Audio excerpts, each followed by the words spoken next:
And now, live from the Christian Bible Baptist Church studio, your favorite noontime show, The Baptist Lunch, hosted by Pastor Gil Lorena. Amen! Muli po magandang hapon po sa inyo. I hope na kayo po ay nag-enjoy sa nakaraan pong segment po natin o program natin, Impormasyong Pangkalusugan. At I hope na marami po kayong natutunan mula po sa ating pisikal na pangangatawan. At ngayon naman ay dadako po tayo sa atin pong aralin patungkol naman sa espiritual. And of course, in behalf of our dear pastor, Pastor Gil Lorena, tayo po muli ay nagbibigay ng this time ang impormasyon para po sa ating espiritual. Welcome po sa another episode ng The Baptist Lunch at ako po ay naghain sa inyo ng bunch of lunch para po matututunan po natin ngayon pong hapon na ito. At pag-uusapan po natin ngayon yung pong heaven or yung langit na sa palagi po nating naririnig, and most of the people ay hindi pinaniniwalaan, yung iba naman ay parang ayaw maniwala, yung iba naman ay hindi alam kung doon nga talaga sila pupunta, pero salamat sa Panginoon sa mga taong nakakatiyak at nakakaalam na doon sila pupunta once na sila ay nawala sa mundong ito. So yan po yung pag-uusapan po natin ngayon. Meron lamang po akong mga talata na babasahin po dito, and then we will pray, and then we will explain kung ano po yung binanggit po dito sa mga talata na atin pong binasa. If you have your Bible with you, you can open it in John chapter 14. John chapter 14, beginning from verse number 1. Ito po yung sabi po ng Bible. Let not your heart be troubled. Ye believed in God, believe also in me. In my Father's house are many mansions. If it were not so, I would have told you, I go to prepare a place for you. And if I go and prepare a place for you, I will come again and receive you unto myself, that where I am, there ye may be also. And whither I go, you know, and the way, you know. Okay, so yan po yung sinabi ng Panginoon Jesucristo sa kanya po mga alagad. But before we expound the verses, ay tayo po muna ay manalangin. Nakilala namin Diyos, kami po ay lubos na nagpupuri at nagpapasalamat po sa inyo. Salamat po sa pagkakataon na inyo pong ipinagkaloob po sa amin. Maraming salamat, Panginoon, sa natapos po na program na Impormasyong Pangkalusugan, sa mga bagay na amin pong natutunan. At ngayon, Panginoon, ay another episode ng The Baptist Lunch na merong kaming matutunan patungkol po sa amin pong mga pinaniniwalaang mga katuruan. Dalangin ko po sa inyo na tulungan niyo po ako upang ito po ay maging maliwanag yung amin pong pag-aaral mula po sa inyo pong salita. Gabayan niyo po ang mga kapatiran, ang mga tao na napasahan po ng link or na-invite for a watch party. Dalangin ko na buksan niyo po ang kanilang puso't isipan upang maintindihan po nila ang amin pong lesson ngayon pong hapon pong ito. Inihiling ko rin po ang patnubay po ninyo, Banal na Espiritu, i-guide nyo po kami, kontrolin nyo po kami, patawad po sa lahat ng aming pagkakasala. Ito pong aking samot dalangin sa pangalan ni Jesus. Amen. Okay, ito pong binasa po natin sa John chapter 14. Ito po ay bahagi ng pangangaral ng Panginoong Jesucristo na kung saan ang Panginoong Jesucristo po ay sinasabi niya na sa kanya po mga alagad na kung ano yung mangyayari. Meron na po siyang advance info doon po sa kanya mga alagad na sinasabi niya na siya ay mamamatay, siya ay huhulihin ng mga hentil o hulihin ng mga hindi mananampalataya, and then mawawala siya. And so, yung kanya po mga alagad ay bigla pong nalungkot kasi nga ay yun po yung binabanggit ng Panginoon. Ibig sabihin, binibigyan na po sila ng advance picture ng Panginoon kung ano po yung mga susunod na mangyayari. Pero ang sabi ng Panginoon, okay, huwag kayong malungkot. Okay? Let not your heart be troubled. You believe in God, you also believe in me. So sabi ng Panginoon dito, okay, kung nananampalataya ka sa Panginoon at naniniwala ka sa akin, then you don't have to be in trouble. Ibig sabihin, hindi ka dapat malungkot. Hindi ka dapat, yung puso mo ay hindi dapat na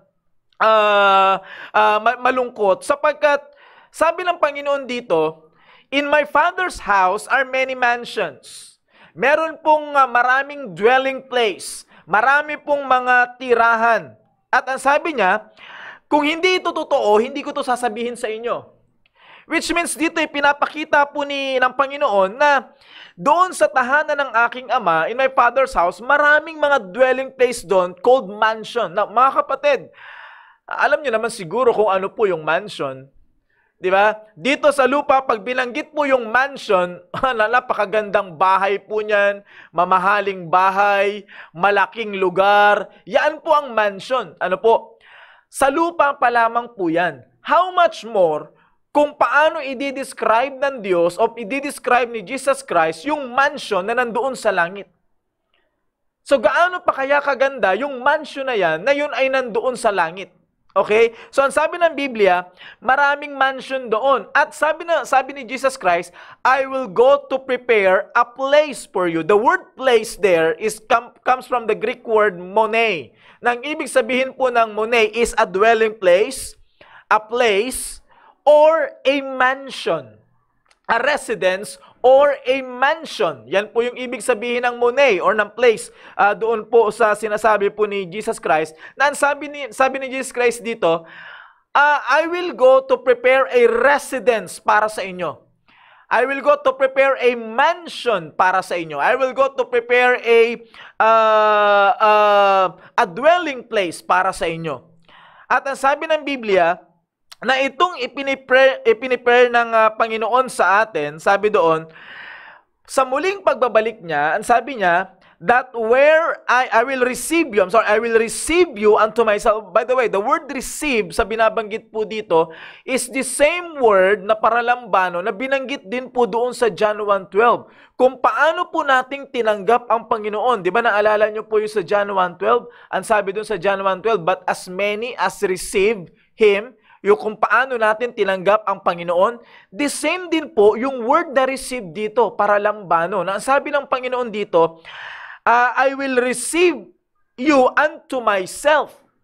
Tatanggapin kita unto myself, that where I am, there ye may be also. Kung nasaan ako, ay doon ka rin patutungo at doon ka rin. Kung saan yung aking tirahan, doon din yung iyong tirahan.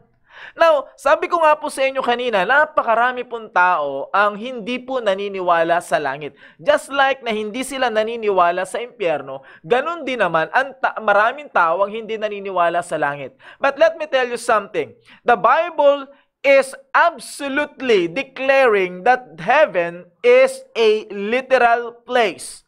By the way, sa Bible po ay meron pong tatlong klase na binabanggit po na heaven. Doon pa lamang po sa Genesis 1:1, meron pong ibang term na ginamit po doon yung heaven na tinatawag pong firmament. The word firmament means division. No? Titignan lamang po natin ito para meron lamang po tayong idea para malaman po natin yung binabanggit po dito na heaven. Now sa Genesis chapter 1, in verse number 6, ito po yung sabi po ng Bible. And God said, let there be a firmament, a division in the midst of the waters, and let it divide the waters from the water. So kung ito yung water, ito yung kabuong water, merong division yan. Merong naglagay ang Panginoon ng firmament. Okay, firmament, division. So, doon sa firmament na yon, doon sa division na yon, merong water above the firmament and a water under the firmament. Okay, division. Tandaan nyo po yan. Isang division yan, isang firmament yan. Okay, tuloy po natin. Verse number 7. And God made the firmament and divided the waters which were under the firmament from the waters which were above the firmament, and it was so. So merong firmament, merong division. This is a division among sa mga waters. Okay, next. Verse 8.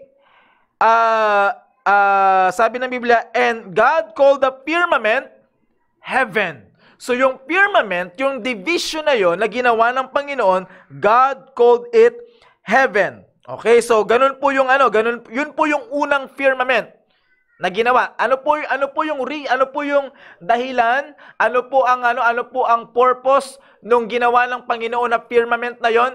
To divide the waters. Ano ang tawag ng Bible doon sa firmament na yon? Heaven. Okay? Pangalawa, sa verse number 14.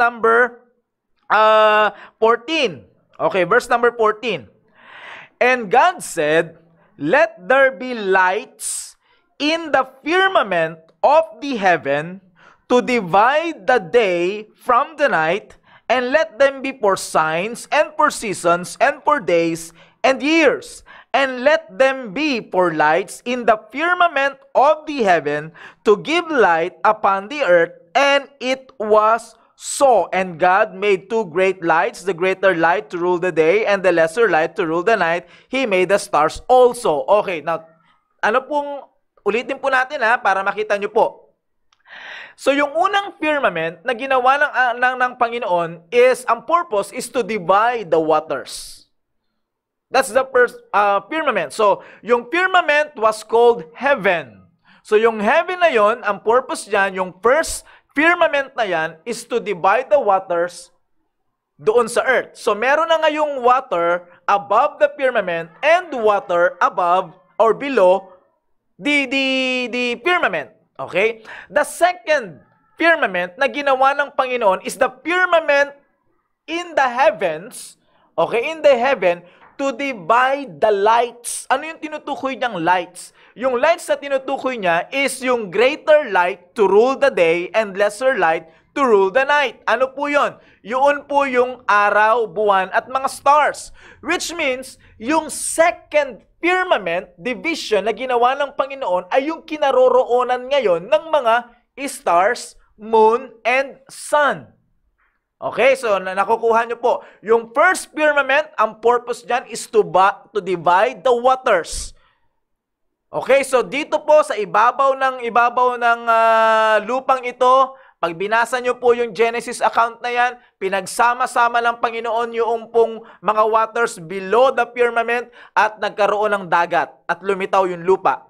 And then yung nasa taas po niyan is mist in a form of a gas na kumbaga yan ang nagkukul doon sa earth. Okay? And then meron pang another firmament, which is the firmament in the heavens, na kung saan kinaroroonan ng two greater lights. A greater light to rule the day and a lesser light to rule the night, and also the stars. So sa madaling salita, dalawang firmament po yan. Firmament number 1, kinaroroonan naghati sa tubig. Firmament number 2 ay yung naghati sa araw or sa lights. Okay? Kinaroroonan ng sun, the heavenly tawag yan, heavenly bodies. Okay? And then yung kinaroroonan ng tubig, naghati sa tubig. And then yung pangatlong heaven po na tinutukoy po is the abode of God. Yan po kung nasaan yung trono ng Diyos. Okay, so tatlo po yung binabanggit po na heaven. In fact, doon po sa James chapter 5, in verse number 18, makikita nyo po doon na sinabi po ng Bible that the heaven gave rain.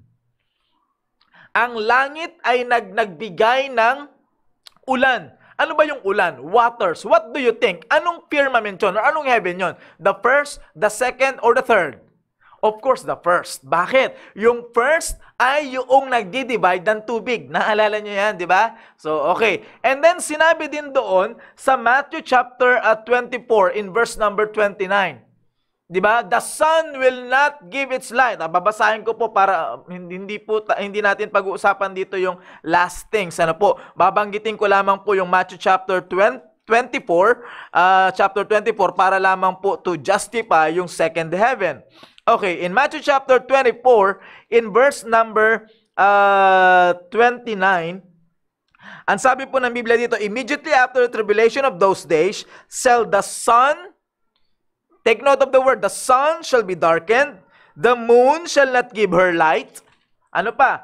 And the stars shall fall from heaven, and the powers of the heavens shall be shaken. So magpo-fall yung star, saan manggagaling yung star na magpo-fall? Sa heaven.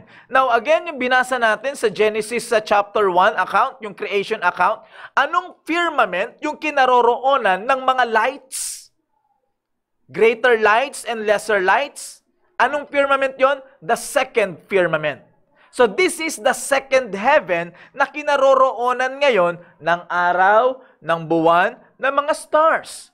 Kasi diyan magpo-fall yung stars. Ayon po dito, ang sabi po ng Biblia, magpo-fall yung stars from heaven.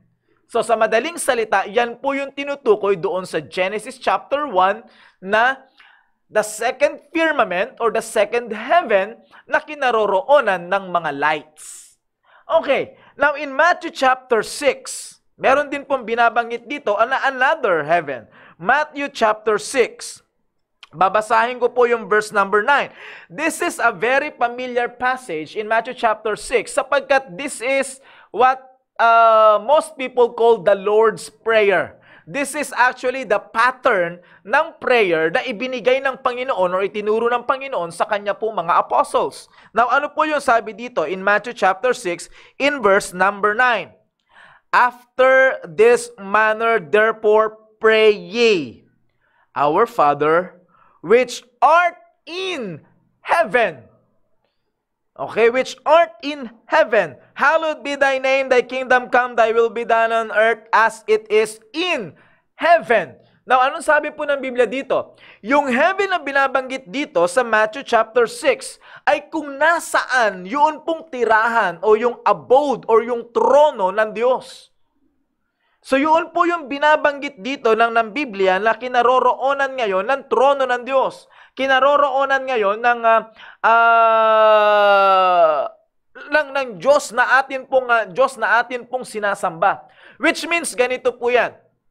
Which means sa Biblia po, in totality, sa Biblia po, kapag binanggit po yung word na heaven, depende po sa context kung ano po yung heaven na tinutukoy. Okay? Kapag ang tinutukoy po na heaven, ayun pong habitations ng mga fowls of the air or yung kung saan nagmumula yung ulan, ang tinutukoy po dyan is the first firmament or the first heaven.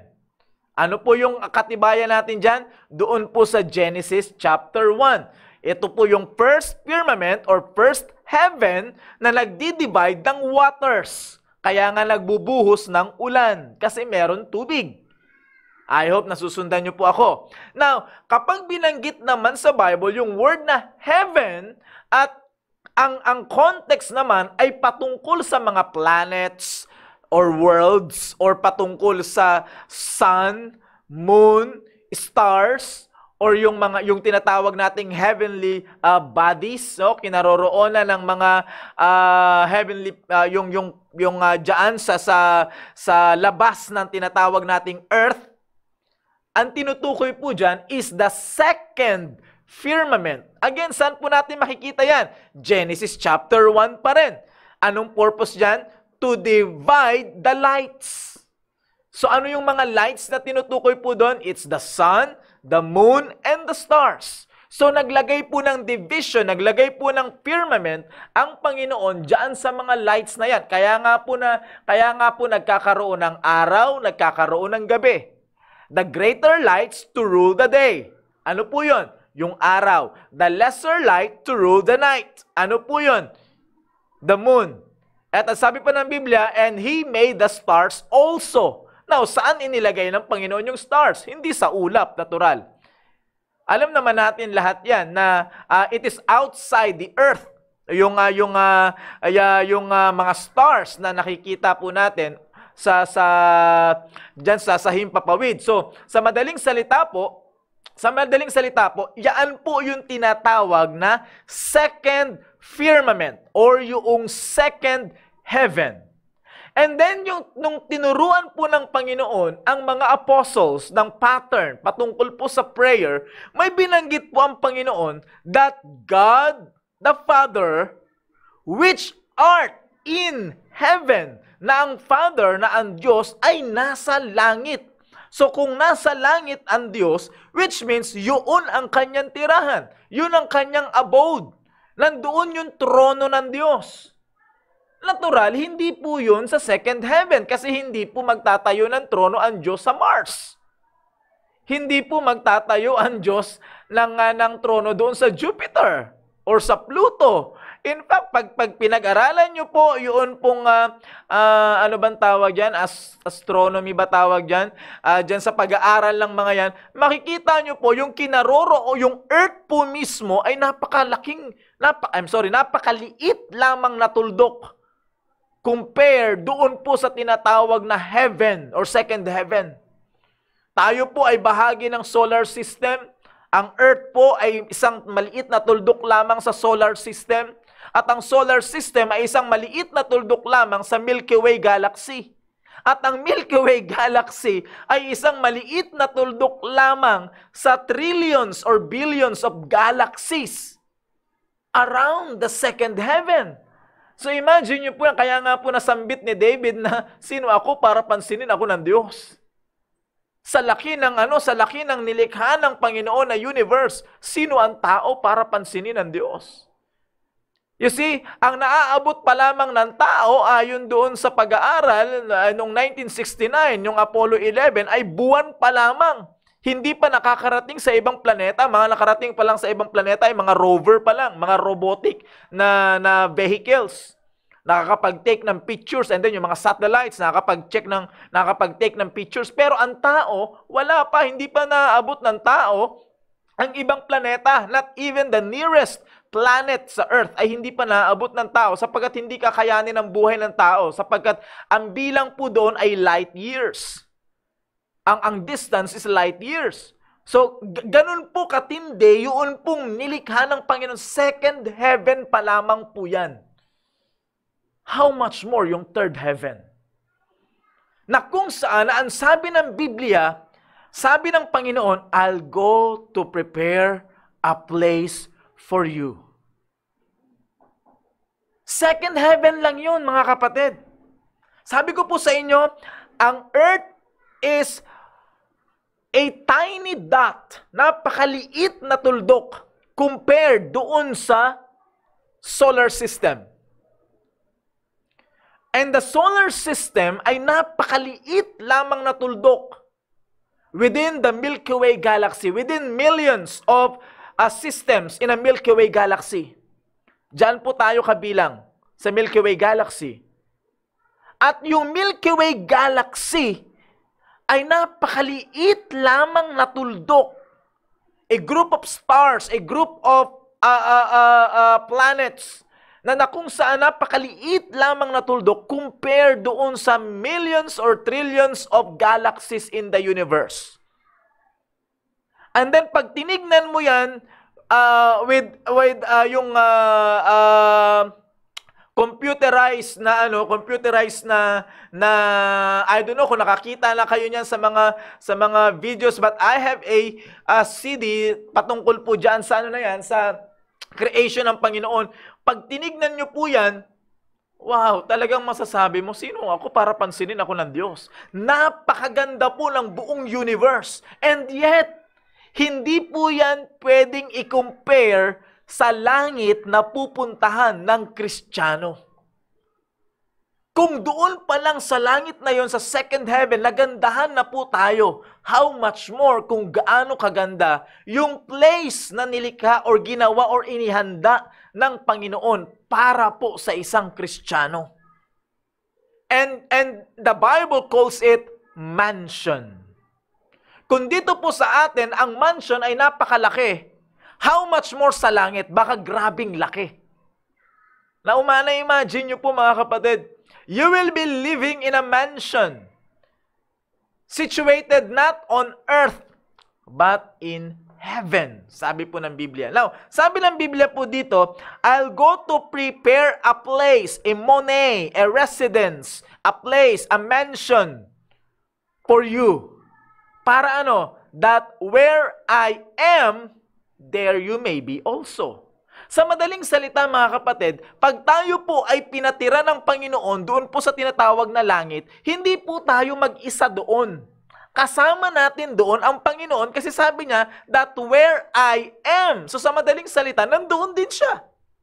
That where I am, there ye may be also. Kung nasaan ako, doon ka rin. Which means makakasama natin yung Panginoon. That is a place na kung saan hindi kayang paniwalaan ng mga taong ayaw maniwala sa Bible.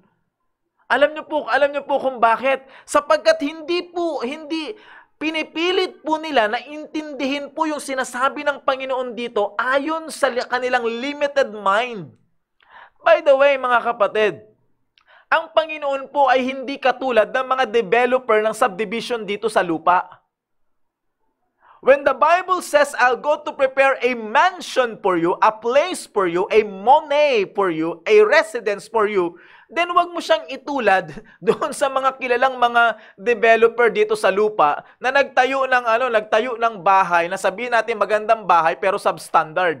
No, hindi po. Wala pong substandard materials pagdating sa langit. Mamaya po, makikita po natin yan. Wala pong substandard na materials pagdating po sa langit. Okay? So dito po makikita po natin dito kung gaano po kaganda yung pong inihanda ng Panginoon sa atin. That's the reason why in Colossians chapter 3 in verse number 2, ito po yung sabi ng Biblia, babasahin ko po. Ano yung reason bakit po ganito ang sinabi ng Panginoon sa atin? Colossians chapter 3 verse number 2. Simulan ko po verse number 1. Okay? Ano po sabi ng Biblia? If ye, sabi po ni Paul sa mga Kristiyano sa Colossae, if ye then be risen with Christ. Sa madaling salita, ang kausap niya ay mga saved na. If ye then be risen with Christ, seek those things which are above. Okay, seek. I mean, nandoon yung iyong the word seek na binabanggit po dito is yung para pong treasure hunter. Alam niyo po ba yung treasure hunter? Kapag sila po ay nagsisik ng treasure, may mapa yan, merong compass yan, meron niyang, alam ko nung C80 ako or ROTC, may azimuth ba ang tawag doon? Talagang binabasa mo pa yan, may mapa, ganyan, may makinukompute ka mga degrees, nakalimutan ko na po yan eh. But nandoon po yung eagerness mo, nandoon yung excitement mo, na hindi ka lang, pag sinabi pong seek, in humanly speaking, meron kang effort talaga na gagawin kasi may hinahanap ka eh. Kaya pagbubuhusan mo yan ng panahon, sapagkat yung hinahanap mo ay napaka-importante. So the Bible says here, you have to seek those things which are above, where Christ sitteth on the right hand of God. Okay. Tignan po natin uli itong talata na ito. Ang sabi po ng Biblia, you have to seek those things which are above. Now, ano yung tinutukoy na above dito? Is it the first, the second, or the third? Ano yung sabi ng Biblia patungkol sa above na to? Sabi ng Bible, where Christ sitteth on the right hand of God. Which means, si Kristo ay nakaupo na sa tronong luklukan. Then, anong above yung tinutukoy dito? Is it the first, the second, or the third? Of course, the third. Diba, sinabi ko nga po sa inyo, yung heaven, the third heaven, is where God abodes. Nandoon yung trono ng Diyos. So, ang tinutukoy na above dito is the third heaven. Hindi yung ulap. Hindi yung heavenly bodies outside the earth. Kundi yung trono, kung nasaan yung trono ng Diyos. So, hahanapin mo ngayon, pagsusumikapan po natin by the grace of God, nahanapin natin, kumbaga makuha natin yung mga bagay patungkol po doon sa langit na kung saan kinaroroonan ng trono ng Diyos. Paano yon? Verse 2. Set your affection on things above. Again, ano yung above na tinutukoy doon? Yung above na sinasabi doon sa verse number 1. Sabi ng Biblia, you will not only seek, but you have to set your affection. Anong ibig sabihin ng affection? It means care. It means interest. Ibig sabihin po pala, pag sinabi pong you have to seek and you have to set your affection, ibig sabihin yung interest mo. Nandoon yung iyong interesado ka. Okay? Interest on things above, not on things on the earth. So bakit po sinabi ito ng Panginoon? Bakit sinabi ng Panginoon, dapat maging interesado ka pag pinag-uusapan yung langit? Bakit? Wow, hindi mo alam kung gaano kaganda ang langit. Hindi mo ba naiintindihan kung gaano kaganda yung lugar na inihanda ng Panginoon sa iyo? For 2,000 years, na inihanda ito ng Panginoon para sa iyo? Well, you have to set your interest doon. Bakit? You cannot imagine, no vocabulary on this world that can explain kung gaano kaganda. Not even the half of it. Pwede lamang po nating i-describe ito na maganda, hanggang ganun lang kasi yung description natin maganda. Pero yung description na beyond pa sa kagandahan na dinidescribe natin yung word na maganda, ay wala na po ata tayong vocabulary, wala na po atang dictionary ang mundo para doon. Para i-describe yun. Okay? So kaya nga po sabi po ng Biblia po dito, you have to seek and set your affection, set your interest on those things which are above. Ano yung above na tinutukoy? The third heaven. Bakit? Napakaganda niyan. Napakagandang lugar. Kapag binanggit yung isang lugar na napakaganda, naglulong ka na sana makarating din ako doon. Pag sinabing, alam mo ba, nabibigyan kita ng all expense paid trip for 1 week doon sa Maldives. Sa Maldives Island. Wow! Napakagandang lugar. Napakamahal pero napakagandang lugar. And then, sasabihin, sige, bibigyan kita lang ng isang magandang bakasyon. Lahat-lahat, okay na lahat. Hotel, yung airfare, lahat. Doon ka, patitirahin kita doon for 3 days and 3 nights. Doon sa, sabihin na natin, doon sa isang magandang lugar. Doon po, sabihin natin sa Palawan. Wow! Napakaganda. Excited ka, di ba? Excited ka. At ini-imagine mo na agad yung maganda yung dagat, malamig yung simoy ng hangin, and then sariwa yung mga isda, sariwa yung pagkain, and then magre-relax ka doon, wala kang iniisip na problema, wala kang iniisip na pressure, iiwanan mo yung problema mo dito sa Maynila, iiwanan mo yung pressure o mga anumang mga bagay na nakakapagpabigat sa iyo dito sa Maynila, and then pupunta ka doon sa isang lugar na makakapag-relax ka, napakagandang lugar. Ini-imagine mo na, excited ka na, di ba? And then ang maganda po noon, wala kang babayaran lahat-lahat. Back and forth. So talagang ini-imagine mo na ngayon lahat. At sabihin mo talagang, napakagandang lugar. How much more yung langit? Okay? Let me describe to you what is heaven look like. Okay. Now, i-describe ko sa inyo yung langit in a form of a city in Revelation chapter 21.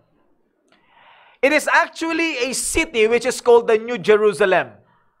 Okay? Tandaan nyo po, hindi ito yung sinasabing third heaven, but this is just a description para lamang po may idea tayo. Sabi ko sa inyo, no words can express and describe what heaven looks like, kung gaano ito kaganda.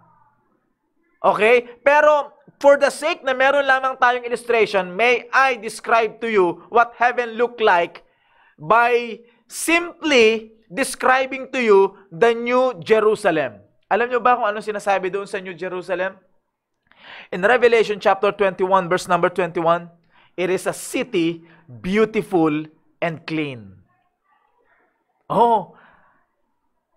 New Jerusalem pa lamang po yan. It is a city beautiful and clean according sa Revelation 21, verse number 21. Ano pong sabi po ng Biblia? The 12 gates were 12 pearls. Every several gate was of one pearl. And the street of the city was pure gold, as it were transparent glass. Transparent. Pag sinabi pong transparent, no impurities. Which means walang dumi.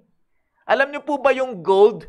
Kapag ang gold po ay idinadarang ng matindi doon po sa apoy, nasusunog po yung tinatawag na dross. Yung dross na tinatawag, yan po yung mga impurities. And then, you cannot make a transparent gold kapag merong mga impurities because impurities serves as trash. Yun po yung nagpapadumi sa gold. Kaya nga po sinusunog yung gold para mawala po yung mga trash, mawala po yung mga basura, mawala yung mga impurities. Ang sabi po ng Biblia, sabi po ng Bible, this city, New Jerusalem, may I compare it to what we call heaven? Sabi po ng Bible, there are 12 gates of pearl. Sino po alam niyo po ba na sa Pilipinas po, sa Pilipinas lamang po nakita yung pong pinakamalaking pearl at saka yung pinakamahal na pearl at saka yung pinaka-rare na pearl. Meron po tayong pink, I think pink na pearl. Meron po tayong black na pearl. Dito rin po nakita yung napakalaking pearl at pinakamamahaling pearl dito po sa Pilipinas. Pero mga kapatid, hindi po yan kasing laki ng gate. Imagine nyo po na merong isang city, according sa measurement nung iba is 1,500 miles by 1,500 miles. 1,500 square miles yung city na ito. Napakalaki po nun. 1,500, tama ba? 1,500 square miles itong city na ito. It lies 4 squares. Kumbaga pa-cube. And then may gate. So imagine nyo kung gaano kalaki yung gate. At ang sabi ng Biblia, yung gate niyan ay pearl. Mga kapatid, hindi po yan pearl na nabibili sa bangketa. Ito po isang klase ng perlas na mamahalin. And then ano pang sabi ng Bible? Every gate was of one pearl. Merong 12 gates. Ibig sabihin, merong 12 na malalaking gates around the city. Dito sa mundo, abay pinag-aagawan po yung pearl. Ang tao po ay nagpapatayan ng dahil lamang sa katiting or gamunggo na perlas. Napakaliit na perlas pero ang tao po ay nagpapataya na. Pero ang sabi po ng Bible, comparing heaven with this New Jerusalem, taking the simile dito po sa New Jerusalem po na ito, sa city na ito, abay doon po sa New Jerusalem, ang perlas ay gate pa lamang. Unawaan niyo po ba yan? Gate lamang. Ano pa? Ano sabi ng Bible? Every several gate was of one pearl, and the street of the city was pure gold. The street of the city. Na-imagine nyo mga kapatid kung yung EDSA, simula dyan sa Magallanes, hanggang doon sa may monumento, hanggang doon sa may EDSA extension, hanggang dito pala sa may EDSA extension, hanggang dito sa MOA. Mula dyan sa MOA, hanggang doon sa may monumento. Doon sa may, ewan ko, nandoon pa yung monumento ni Bonifacio. Alam ko, hanggang sa dulo, kasi naabutan ko po yan, dulo ng LRT1 eh. Hindi ko alam kung hanggang ngayon, ganun pa rin ang itsura niya. But, hanggang doon, imagine nyo po kung yan ay gold. Nauunawaan nyo po ba yan? And that gold, ang sabi ng Bible, ay as if it was a transparent glass. Which means no impurities at all. Kaya nga pure. Alam nyo po yung mga gold natin dito, hindi na po yan pure. Meron po yung metal na para tumigas. Katulad nito, may sing-sing. Hindi yan pure. Kaya nga may mga carats eh. 18 carats, 21 carats. Nagsasabi kung gaano karaming amount ng gold ang nandyan sa sing-sing. Okay? Kung halimbawa, pag sinabing 21 carats gold po yan, okay, so medyo malaki-laking amount ng gold ang nandyan sa sing-sing na yan. Or 14 carats or 18 carats. Depende, di ba? Pero ang sabi po ng Biblia dito, pure gold. Walang impurities, walang halo. You see, na-imagine nyo kung gaano kaganda yung street na yan? Na-imagine nyo ba kung ang EDSA ay pure gold? sigurado ko hindi ka nasasakay sa sasakyan mo, maglalakad ka na lang dyan. Lalakad ka sa 100% na gold. Ano pa sabi po din ng Biblia? Okay, tignan po natin dito. Okay? Sa verse number 18. Tignan niyo po sa verse number 18. And the building of the wall of it was of jasper, and the city was pure gold. Hindi lamang yung street, but the city per se is pure gold, like unto clear glass. And the foundations, take note, yung pundasyon of the wall of the city were garnished with all manner of precious stones. Alam nyo po, tayo dito, pag gumagawa ng pundasyon, anong inilalagay? Graba, bato, simento. Di ba? Nagbubuhos. Nilalagyan ng bakal. Ayan yung mga halo. Bakal, semento, graba, buhangin. Kapag gumawa ng pundasyon, yung iba ay talagang malalim yung pundasyon. Malalim yung pundasyon na hinuhukay, pero hindi sila gumagawa ng pundasyon mula sa perlas, sa ginto, at sa mga mamahaling bato. Aba, napakamahal na building yan kapag ganyan ang pundasyon. Pero tingnan nyo po yung sinabi ng Biblia. The foundations were gems, rare gemstones. Ang pundasyon nito ay garnished with all manner, take note, all manner of precious stones. Magbigay ka ng mga precious stones, you can find it in the foundation of that city. Name it, and you can see it there. Okay, ano pa? Ano sabi ng Biblia? The first foundation was jasper. Oh, teka muna. Hindi pala isang pundasyon lang ito, but a layers of foundation. Aba, napakatibay nito. This kind of city was built on a layers of foundation. The first layer, jasper. Second, sapphire. Third, chalcedony. Fourth, emerald. Fifth, sardonyx. Sixth, sardius. Seventh, chrysolite. 8, beryl. 9, topaz.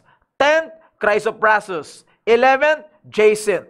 12, amethyst. 12 foundations na merong 12 precious stones. Gaano kaya katibay? Akalain mo, 12 layer ng pundasyon. And then, nung inilagay na yung street, pure gold. Naunawaan nyo ba yung pupuntahan natin, mga kapatid? Naiintindihan nyo ba yung lugar na inihanda ng Panginoon para sa atin? Again, I'm just describing yung New Jerusalem. Yung city, yung New Jerusalem, dinidescribe ko pa lamang po sa inyo. Ayon po sa sinasabi dito ng Biblia. And then, hindi tayo maniniwala. And then, kung hindi tayo maniniwala na ang Panginoon ay nagbigay sa atin or naghanda sa atin ng lugar na patutunguhan natin, then saan mo gustong pumunta? Sa lupa pa rin. Nakakalungkot naman. Na merong napakalaking insulto naman yan. Tingnan nyo po, napakalaking insulto. Ang Panginoon ay naghanda ng isang lugar. And He prepared it for more or less 2,000 years. Para ang taong mga ligtas ay pupunta doon. And yet, sasabihin ng mga tao, hindi. Ang tao ay mananatili dito sa lupa. My goodness. Grabing insulto yun, mga kapatid. Halimbawa ngayon, alam mo na darating ako bilang bisita mo. Naghanda ka ngayon ng makakain. Tapos pagdating ko doon, hindi ko kakainin, pinaghirapan mong lutuin yung ano na yun, yung handa na yun. And then pagdating ko ngayon, hindi ko kakainin yung inihanda mo at meron akong daladalang baon. Na-imagine nyo ba kung gaano kalaking insulto yan? Oh. You see, maraming tawang hindi naniniwala na merong langit. Sapagkat unang-una, mga kapatid, mababaw ang pagkakilala nila sa Diyos. That's the very reason kung bakit hindi sila naniniwala na merong totoong langit. And heaven is a literal place. Sabi ko nga po sa inyo, ang dinescribe ko pa lang is New Jerusalem. Yung pa lang yung dinescribe ko, how much more? Yung eternity na kung saan inihanda ng Panginoon para sa atin. Na kung saan nandoon yung trono mismo ng Diyos. You see, so talagang napakaganda po nito at talagang makikita po natin dito yun pong kadakilaan ng Panginoon. Yun pong beauty. Alam nyo, sabi ko nga kanina, paulit-ulit, binabanggit ko po sa inyo, walang sapat na vocabulary, walang sapat na word na pwedeng mag-describe sa lugar na inihanda sa atin ng Panginoon. Hanggang doon lang tayo sa word na maganda. Hanggang doon lang tayo eh. Kaya may problema pa yon. Anong problema niyan?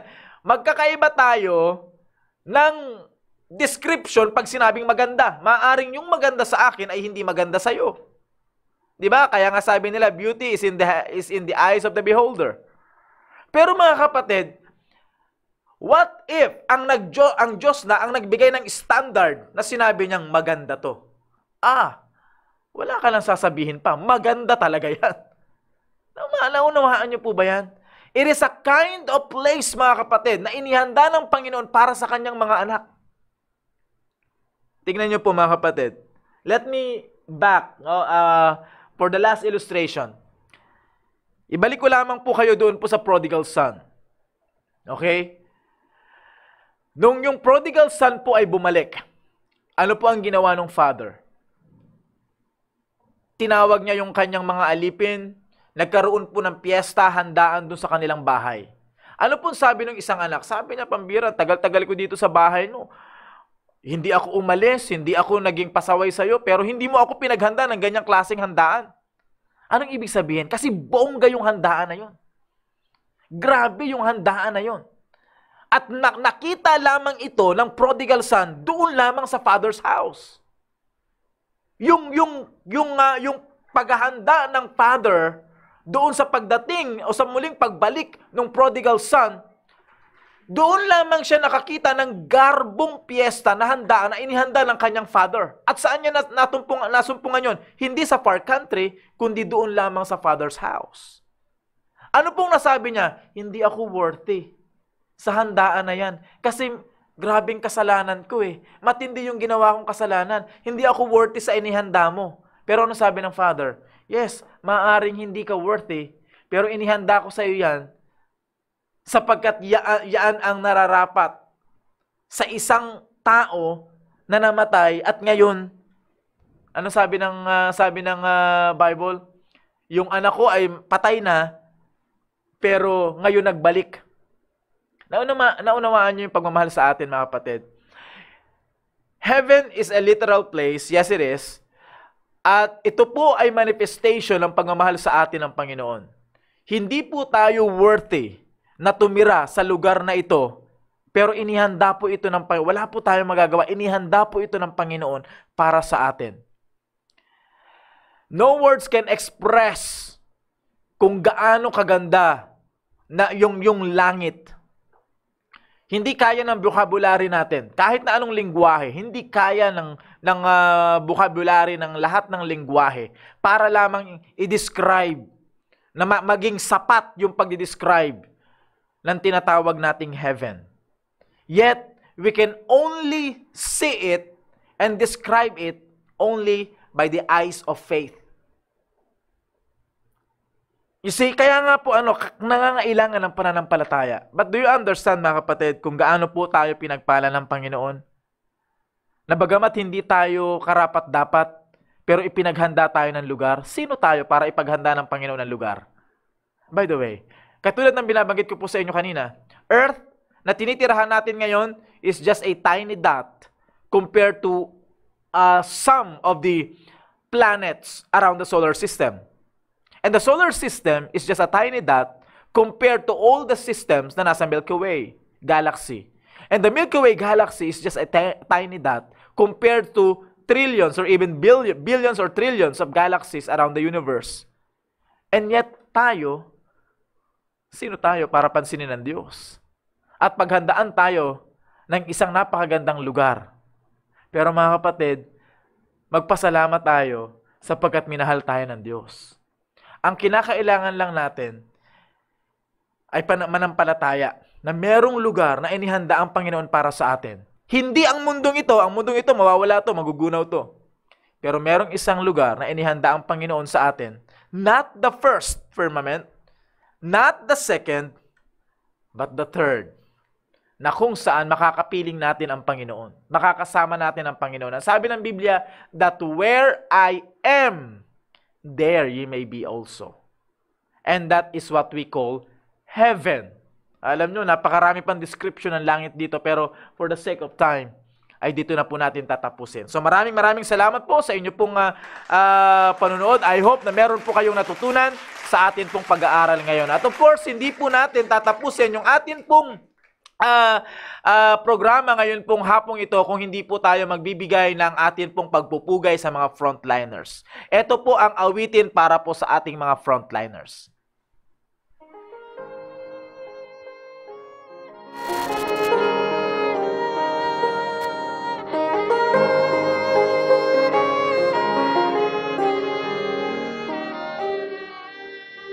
Pinakamamahal kong bayan, bakit ka nagkaganyan? Langit mong inaasam, lupa ang binagsakan. Di ka na nga makaahon, patuloy pang nababaon. Kay taas ng iyong lipad noon, ba't gumagapang ka ngayon? Pinakamamahal kong bayan, ano nga bang dahilan? Sa kabila ng pagsisikap, bakit pa rin naghihirap?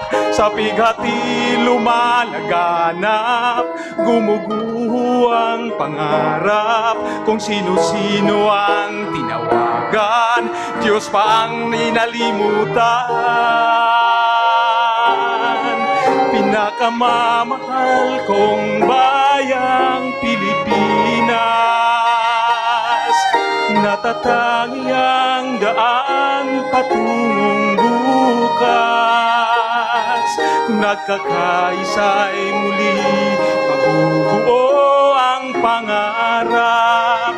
At nang minsan pang muling magapos ang paghihirap, bigis natin panalangin sa isang Diyos natin, manumbalik sa Kanya hanggang wakas. Pinakamamahal kong bayang Pilipinas,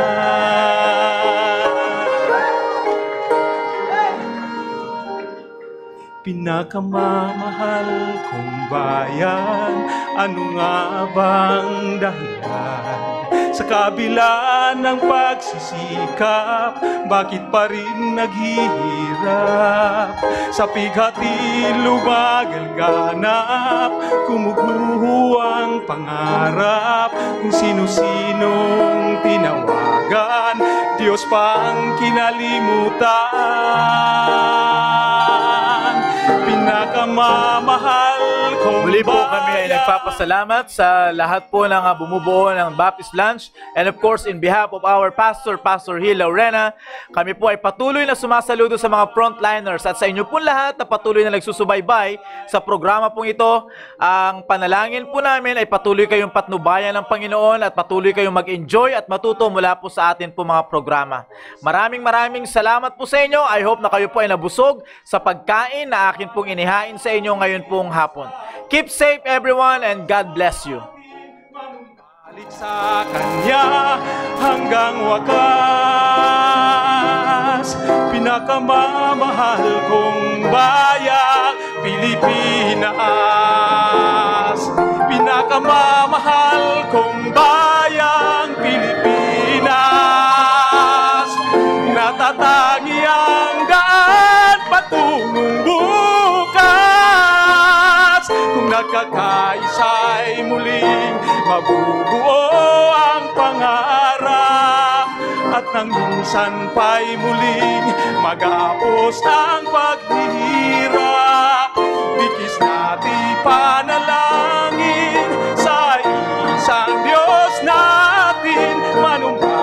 sa Kanya hanggang wakas. Pinakamamahal kong bayang Pilipinas, pinakamamahal kong bayan Pilipinas.